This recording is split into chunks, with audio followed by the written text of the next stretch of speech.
You're listening to the Educated Cowgirl Podcast, Episode 7. Hey Cowgirls, I'm coming at you with a back-to-back episode, which I am very excited to share with you before I leave for my trip to Italy to attend the 2023 NRHA European Fraternity Show, which I cannot wait for, as I will not only get to see a different culture, but how the equine industry is from the perspective of a different country. And I will also be helping out with the Youth Reining World Cup. I am very excited to bring you today's episode. I am talking about something that I'm very passionate about and would love to grow more in my career, and that is judging. And I'm very excited that I got to talk about that passion and how it affects the industry with Patti Carter, who is the Senior Director of Education and Officials at NRHA, or the National Reining Horse Association. Patti has been a part of the industry for her whole life and career as a competitor, a trainer, and a judge. She brought so much insight into the world of judging from not only a judge's perspective, but also from a trainer and competitor view as well. We talked about so many important topics, from the participation at shows to trends with continuing education for judges and new judges coming into the industry, and everything in between. I had so much fun talking with Patti, and I learned so much, not only as a judge myself, but what we can do to support the industry at all levels. I can't wait for you to hear our conversation, so let's get into the episode.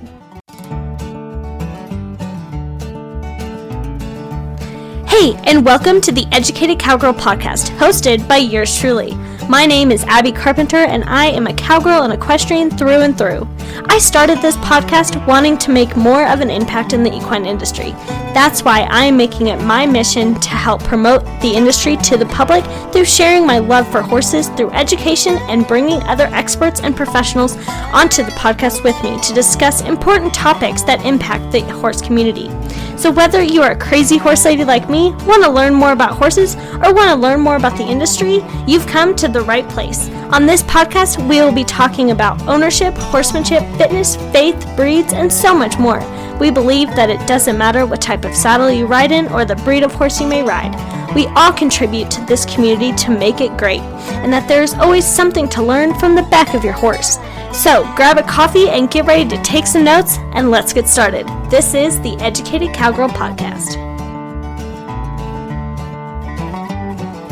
All right, so hey Patti, and welcome to the Educated Cowgirl Podcast. I am so happy you're here and grateful you took the time out of your busy schedule to talk with me today. Absolutely, it's a pleasure.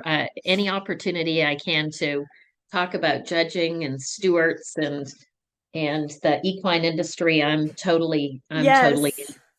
Yeah, I'm really excited too, because judging is one of my passions as well. So I'm excited to talk about it. So first off, can you please introduce yourself to the listeners, what you do, and a fun fact about yourself? Oh my goodness, I got all kinds of fun facts about myself. Okay, so my name is Patti Carter. I'm originally from St. George, Ontario, Canada. I currently serve NRHA in the capacity of Senior Director of Officials and Education. And so I'm a liaison to the Judges Committee, the Stewards Committee, and the Professionals Committee.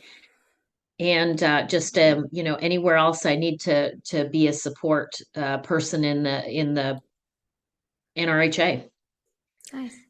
So I started. Do you want to know some background? We'll get into that. Okay. A little bit. But what's the one fun fact you can give us? Oh, so probably not everybody knows that I'm a Zumba instructor. So that's a fun fact. Yes. That's very interesting. And the reason I ended up being a Zumba instructor is I took the class because I wanted to know about choreography to music as it pertains to freestyle reining. And so I went through this certification on, and I did Zumba for fun. And so next thing you know, I'm a certified Zumba instructor. That's so great. That's so great. Yeah, but that was So my thought process. yeah, yeah. So you have, and from what I've read, you have an extensive background with the industry and judging. Can you tell us a little bit more about your background with horses and how you got started with judging, and then what led that to your current role at NRHA? Oh my gosh, it's a full circle. It's pretty interesting. So my parents were in the horse industry. They've made their entire living carved out in the horse industry. They loved horses, were great horsemen. My mom was actually the first AQHA world champion in junior trail, the very first world champion in 74. Wow, So wow. she was a great horseman and self-taught, followed the Vaquero training thought process from the West Coast, which is, unheard of being from the East and from west of Toronto, a Canadian. But my mom was a great horseman. She was way ahead of her time. And my dad was a great horseman. And, he still is. He still judges. He's turns 80 this year and he's still shoeing horses and judging horse shows and monitoring. And so he's still really involved. And so I grew up in that industry and Hmm. being, surrounded by it. And I didn't have a huge interest in the horses until I was 9. And there was a horse that came in to be sold, and her name was Little Dolly Joe. Little Dolly Joe did not have a right lead, and I fell in love with Little Dolly Joe and taught her right lead. And she went on to be a great horse that some people, it was that bought Kelly Smith, purchased her when she was, I don't know, I think Kelly was 10 or 11. Her family purchased Little Dolly Joe.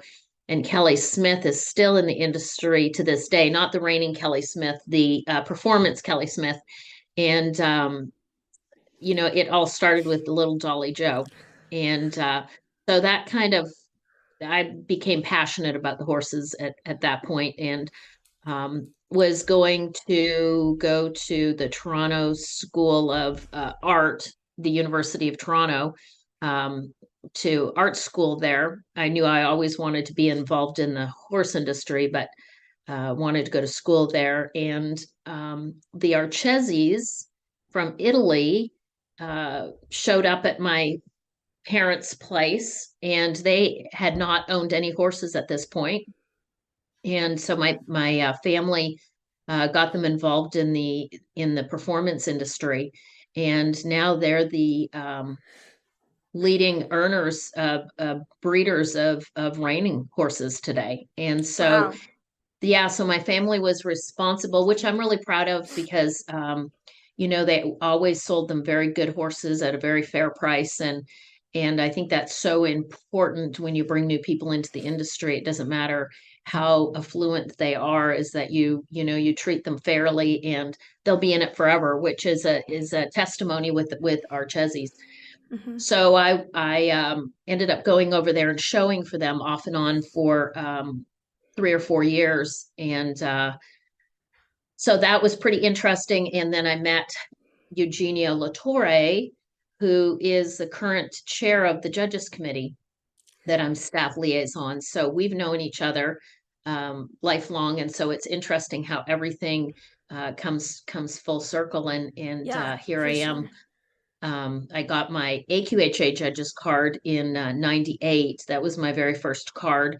And then got my NRHA card. And when I went to work for AQHA 12 years ago, um, I had judged the reining futurity twice, the Derby twice, the World Equestrian Games, all the world shows with APHA and AQHA, and very accomplished judge. And then I got recruited to go to AQHA as a executive director of shows. And because of my strong judging background, when Alex retired, took over the judges program there, and was involved in, deeply involved in the judges stewards Hmm. and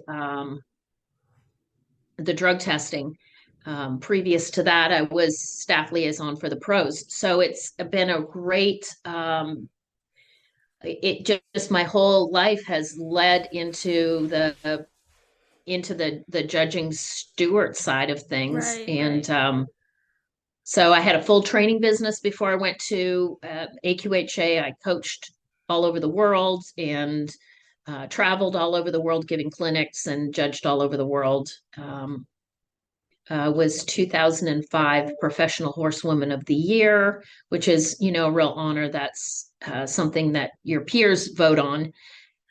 So it's just been a great journey, and all because of our awesome horse that we have in our life. And Yeah, yeah. it's incredible the opportunities that are offered and doors that are opened because of our equine friends, for sure. Yes, for sure, for sure. And I love like how your story started with little Dolly Joe and like teaching her right lead. Like that's how so many people get started is with that little Dolly Joe horse. That's just like you're like he's not going to do anything. You're just going to take him to open shows, but it starts with them. So I It love does. that. And in a snowbank, my parents didn't have an indoor arena. So in the wintertime, we rode in the snow and we rode up and down the roads. And gosh, that was, oh, I remember just being so cold at night after riding all day outside.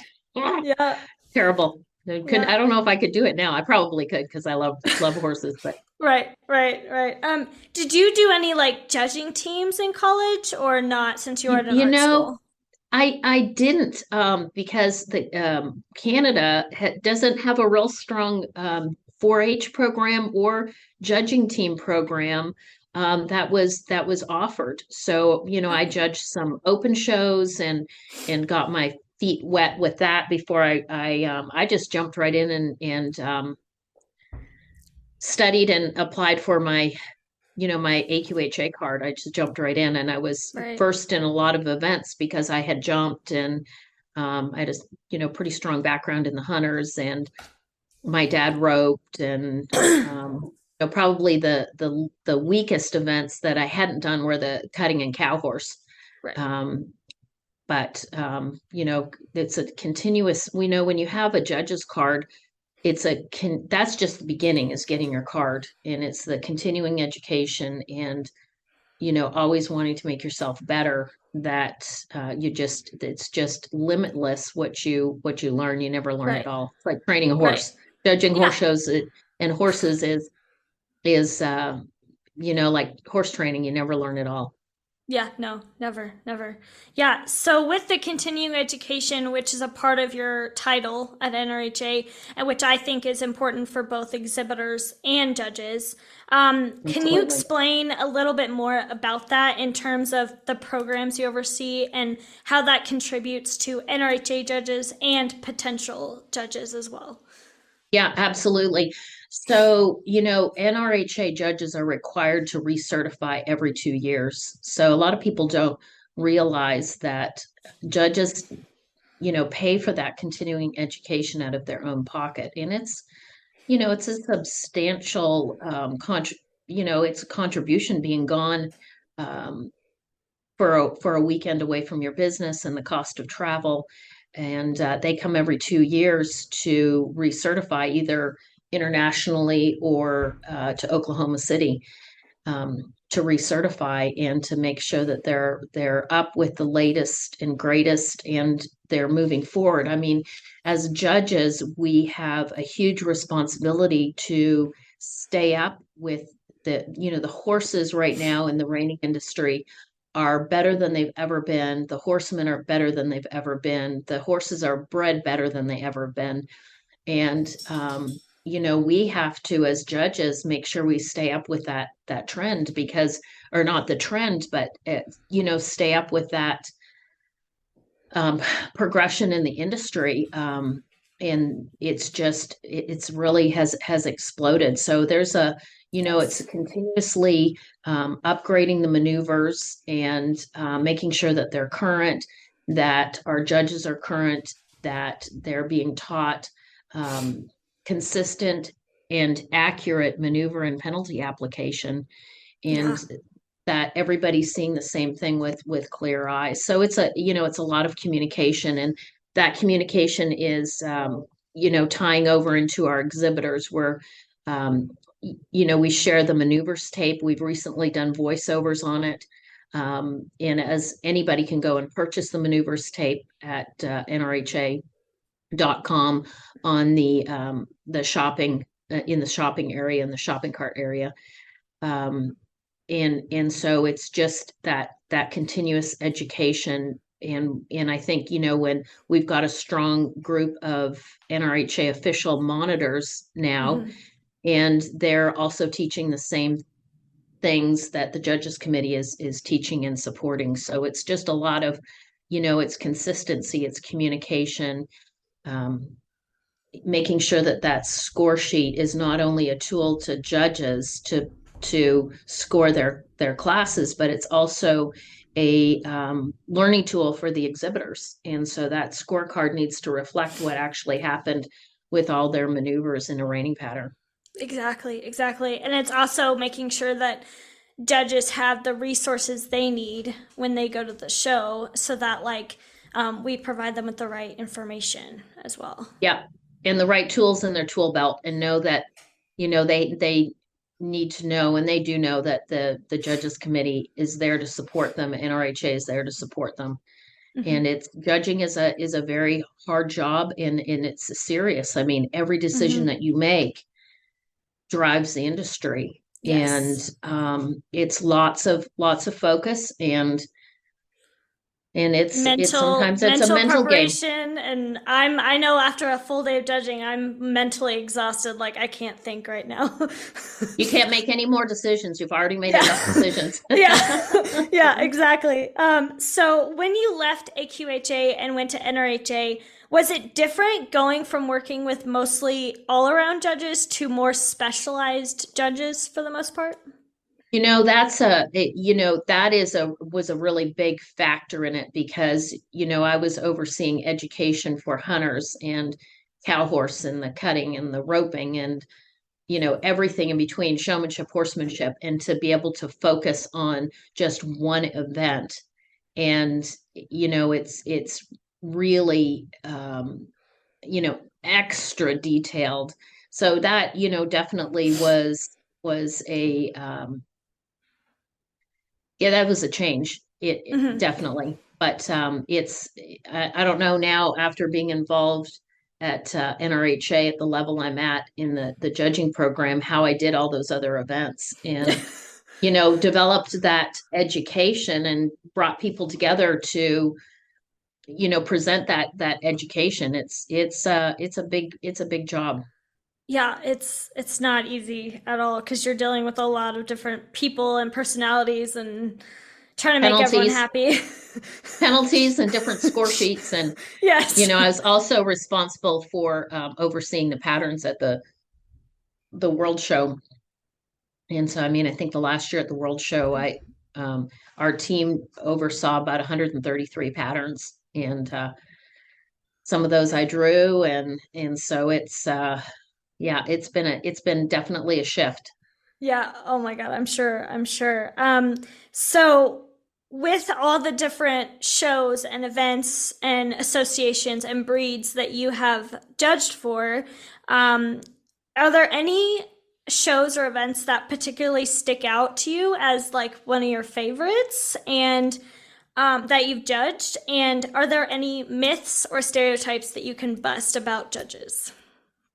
Oh, absolutely. So always the AQHA World Show was, my favorite. Any of the World Championship shows, the Derby, the Futurity, any of those high-end shows, because, the horse quality is just so amazing, and it's so fun.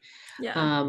And that was, those were always, highlights for sure. And I liked going and doing the local shows too, and touching those exhibitors and giving them a really positive experience, so they would come back. That growth is so important. Yeah. Yeah, I totally agree with that open show part. Yeah. Whether they go on past that or they stay at that level, they need that, because that's where everyone starts. So absolutely. That growth is so important. My daughter teaches a lot of young kids right now, and I'm really proud of her for that, because she's bringing so many young people into the industry and showing them the love for horses. And I think once you get involved in horses, they're always part of your life. And whether Yeah. it's somewhere down the road and your grandkids ride or whatever, it gets in your blood and you can't get it out. There's just no hope. Yeah. So are there any misconceptions about judges that you can kind of bust?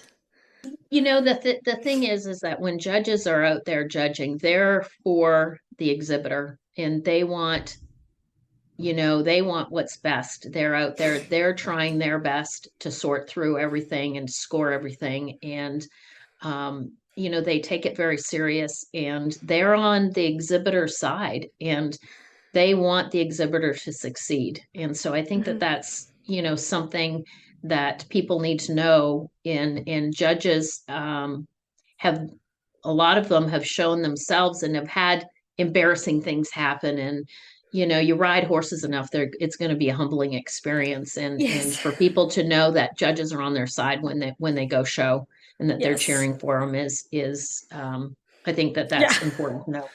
Yes. So one of the hot topics, as you probably know lately, has been the decline in participation in shows lately, especially with our youth, and it's with quarter horses, paints, Arabs, everyone. So what have you seen from your own perspective or a judge's perspective on that issue, and what do you think we can do to help promote shows and grow the exhibitor number at shows? Well, and I think, and I come from a strong Western background, and it starts at the grassroots. We've got Christy Landwehr, who is works at NRHA now. She's with our corporate partners, and she was the commissioner for the CHA, the Certified Horseman Association. And there has always been, always tried to strong tie with the AQHA professionals because that's where it starts at the level. That's why I'm so proud of my daughter, who's teaching all kinds of little kids and bringing them into the industry, because it's got to start at the grassroots. You've got to make, horses accessible, and there's so much urban. I mean, the agriculture is shrinking, and so to bring those kids in an affordable level, has to be affordable, and it's got to be a positive experience to capture those kids. And once they get in it, then they're I believe that they stay in it unless they have a bad experience. But and supporting the open show level and that outreach. I think a lot of times we get we get in our own zone and what we're doing, and it's outreaching to those local shows and supporting them and collaborating. I'm a really big collaborator. I love collaboration.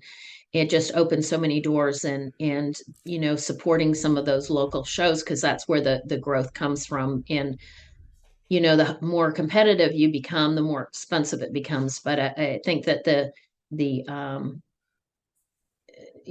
my daughter she supports all the local club shows in her area. She supports the quarter horse shows, but she supports the open club shows and is on their board to give back and to support them. And because that's a place that she can take her clients to with schooling horses, and they can go, feel that competition and go through the process and see if it's something that they want to be involved. So it's got to start with the grassroots, making it affordable, and yes, and showing parents that are not ag background the value of being in the agriculture industry and working with animals. Yeah, and see the value in like your kid doing this and see what they can gain from it, and helping them find instructors that where their kid can borrow a horse, so they don't have to go buy that $30,000 horse or however it may be, so that their kid can show. Yeah, that's for sure. And having that's why I appreciate the CHA program so much, is because they're all being taught. They're all certified, so it doesn't matter where you go. If you're a level in a certified riding, you're going to get that same instruction, and there's safety Yes. and all of that, those things that are so important to get people started on the right foot. Yes, exactly, exactly. So in addition to participation, what have you seen in terms of trends for judging and new judges coming in and Well, stuff and numbers? yeah, well, I think, the quarter horse becoming a quarter horse judge is so difficult because you've got to be an expert in so many disciplines. And I think that intimidates a lot of um, judges to step up and get their card. Hmm. Um, yeah, I see judges take judging so much more serious now than they probably did 20 years ago. There's way more preparation before they go judge, and there's follow up after they go judge, and there's the networking has, really um, gotten stronger. There's more networking, and of course with social media there's Yeah. opportunities to learn at a faster rate. And but judges really, they take their jobs very, very serious, and Yes. they're in it to give back, and in Hmm. it, so I really see that continuing education is always so important, and how to get that information out there to keep judges current, and keep everybody informed, and that communication across all to Yeah. bridge all gaps between judges, pros, and stewards. Yes. Yes. So are you seeing numbers growing with judges, or are they like kind of maintaining a consistent level, or are they declining, or? Well, the demographics all the way across the board is that the judges are getting older.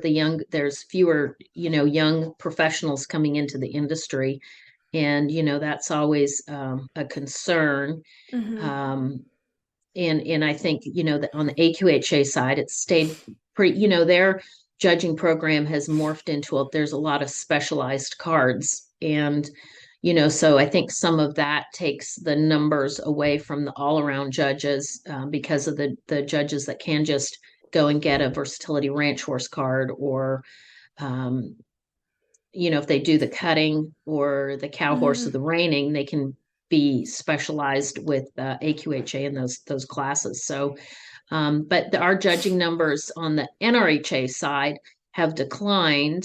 But I see that trend, that's an upward trend. We've had really strong numbers at our applicant schools, Oh, good. and so I see that number kind of turning around. Good, good.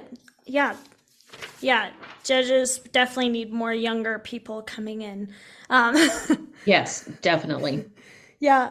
So, final question, and I know there are many other people out there like myself that are judging at that open show level and hoping to judge and get carded, whether they're in college or not.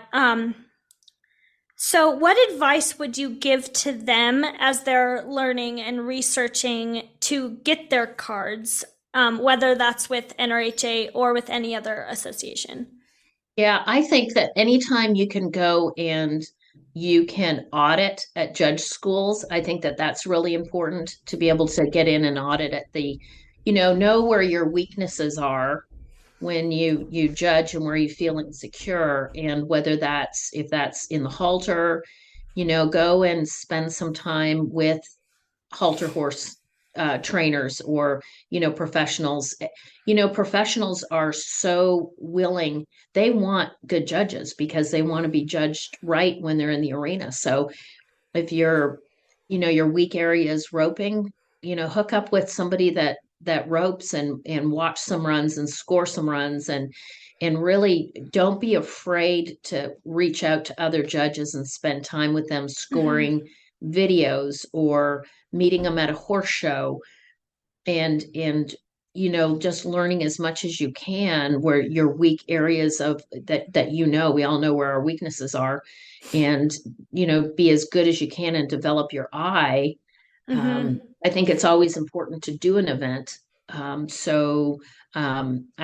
had the opportunity to go and ride with Todd Crawford when I started at NRHA, and I wanted to be able to refeel those top end maneuvers to the best of my ability, because it's going to make me better in my craft. When you do it and you can feel it makes you become a better judge. Yeah. Yeah. So, just always, keep learning, and kind of, have a plan. Um, you got to kind of, search within in yourself, and in what direction do I want to go in? Do I want to, be a carded NRHA judge, or do I want to be an all-around judge? And where are my interests? Have I Yeah. grown up with Arabians, and that's the direction that I want to go in? So Yeah. that's a little bit of self-searching and figuring out what your goals are, and then just connecting with the right people, and really networking is so important. Yes, yes. Yeah, like for me, like with weaknesses, like I've had to really practice with when I'm judging like pleasure or hunter under saddle, because I'm like, I got to keep track of all these horses and I don't want to make them lope for like 5 minutes. Like, so Right. that's something I'm like getting quicker at. So, Yeah, and it's, like, it's talking to people and saying, well, how do you sort through your numbers, and what's your because everybody has their own organized plan when they're judging. Like mhm. when I judge halter, I watch them track in, and I sort through them as they track in, and I pay it. There's so much information that comes to you when a horse is tracking to you and away from you, and you see them move, and by Mhm. the time they line up head to tail, you've kind of got them grouped, and then I Yeah, profile them. And so by then I've got them grouped further. And then as I walk around them individually, by the time I'm done my last horse, I've got my card placed. That might be yeah, totally different than somebody else's. So you've got to kind of learn what works for you, but pick other people's brains and find out what their thought process is when they're judging those rail classes. And yeah. I know for myself, when I did the pleasures and the hunter under saddle, I was very good at numbers. Can't add them worth a dang, but I can remember them. And so I would be able to study them when they came in, and watch them, and not write very much down. And as they were reversing at the when they were reversing going the other direction, I would group them on my page: top five, middle five, bottom five, Yeah. and then kind of sort through them the second direction. But that was the way I did it. So it's always really super interesting to me to quiz people on what their process is to sort through that. And then you Yeah. take what works for you, or whatever, you try it and go, oh, that didn't work for me, and you go back to your old way, or it might work better. So Yeah, yeah, that's so great. So I love that so much. So I'm gonna end with a little bit of a this or that game. okay. So I'll give you two different options, and you'll tell me which one you prefer. Okay. So mornings or evenings? Mornings. Interesting, interesting. Last three people I've interviewed said mornings. So Oh yeah. yeah. So sliding stops or spins? Sliding stops. Yeah, got that power behind them. Yep. So coffee or tea? Oh, coffee all day long. Don't even have to hesitate with that one. All right, so sweet or salty? Oh, sweet. Sweet, nice, nice. All right, dogs or cats? Dogs. Nice, nice, nice. All right, so Patty, this has been so amazing. Like, you gave me so much insight, and I'm sure so many people will take it away. Thank you again for talking with me today. Um, about the important talks about judging and the topics about judging in the industry. If people want to find you on social media, where can they find you at? Okay, so Patti Carter. I'm on Facebook. You can message me. And I'm always open to helping people. I love to always open myself up to help anybody, if that's in their riding quests, or their judging quests, or anything that they need to help. It's I love helping people, and being there to serve. That's my job. Great. I love to serve people and serve the horses.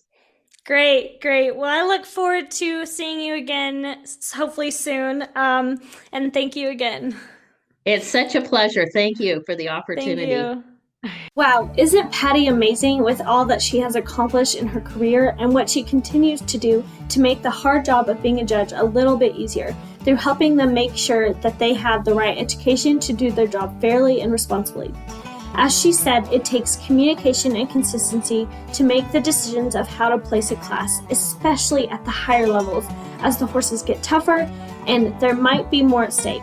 But we also have to always support our local shows in our communities, as those kids might end up at the big shows one day, and we need collaboration at the grassroots level in order to keep horse shows thriving and promote the industry to showcase these amazing, talented, four-legged animals we love.